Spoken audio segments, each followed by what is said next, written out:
بسم اللہ الرحمن الرحیم۔ السلام علیکم ورحمۃ اللہ وبرکاتہ۔ الحمد للہ رب العالمین والعاقبۃ للمتقین والصلاة والسلام علی سید الانبیاء والمرسلین، اما بعد۔ گرامی قدر بھائیوں اور لائق احترام ساتھیوں، دین اسلام نے عورت کو بڑا احترام دیا ہے۔ وہ خاتون جو جاہلیت میں حقیر سمجھی جاتی تھی، زندہ درگور کی جاتی تھی، اس بیٹی کی پرورش پر اور اس کی تربیت پر رسول اللہ صلی اللہ علیہ وسلم نے فرمایا کہ جو دو بچیوں کی پرورش کرے گا وہ میرے ساتھ اس طرح ہوگا جس طرح یہ انگلی کے ساتھ انگلی ہے۔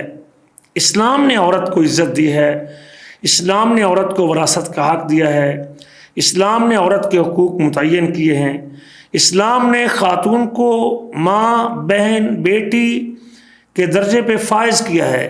اسلام نے عورت کو بحیثیت بیوی اس کے ساتھ حسن معاشرت کا حکم دیا ہے۔ اسلام نے خاتون کے بہت سارے حقوق کا دفاع کیا ہے۔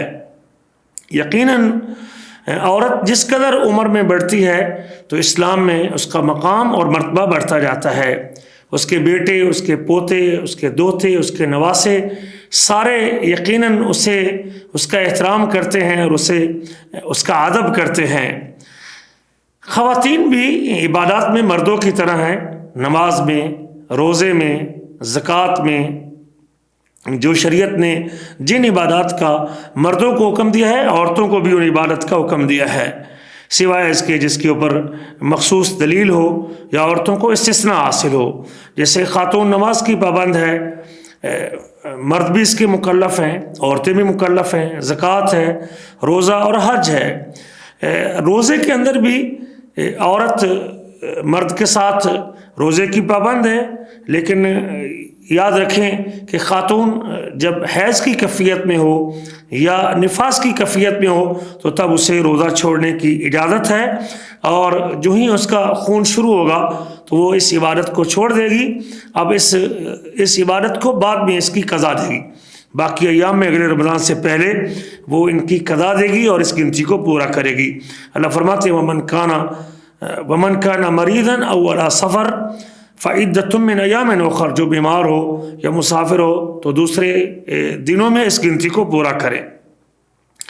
تو عورت بھی رمضان کے ان چھوٹے ہوئے روزوں کو بعد میں ان کی قضا دے گی۔ خاتون کے حق میں نماز تراویح بھی مشروع ہے۔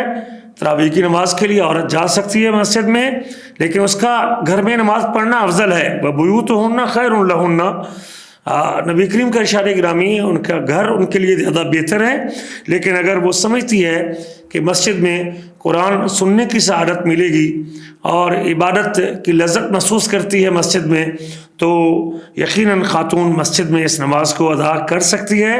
نبی کریم کا فرمان ہے لا تمنعوا اماء اللہ مساجد اللہ، تم اللہ کی بندیوں کو اللہ کی مسجدوں سے نہ روکے۔ عورت پر مسجد جاتے ہوئے آداب کا خیال رکھنا چاہیے۔ وہ زیب و زینت کے لباس کے ساتھ نہ جائے اور خوشبو لگا کے نہ جائے، پورے حجاب اور پردے میں جائے اور پردے کا خیال رکھ کے جائے اور پردے میں کسی قسم کا کوتاہی نہ برتے۔